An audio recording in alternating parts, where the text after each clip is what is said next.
ابوالفضل میخواد از خیلی تشکر کنم. لوت من سریع و فشرده بهتون میگم.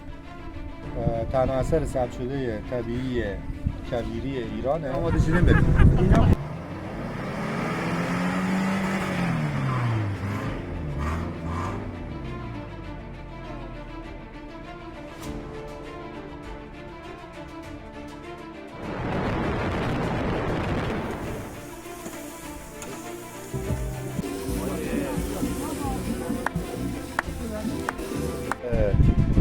اینجا بر اثر یه شکست زمین، حالا زلزله بوده یا هر چیزی، زمین شکافته شده. به مرور زمان طی سالیان زیاد با ریزگی‌هایی که شده آب از بالاتر شده قرار هم عمیق‌تر هم تیزتر.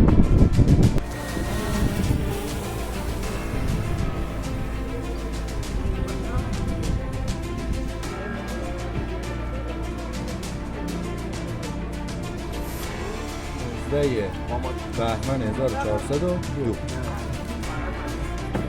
تایم نهاره و نهار کوکوی سیب زمینی داریم. بهترین خط لاستیک هم خط لاستیک منو بچه هیچ که نمیشه.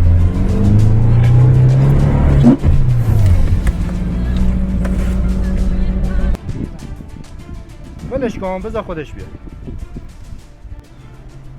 جاتون واقعا خالیه.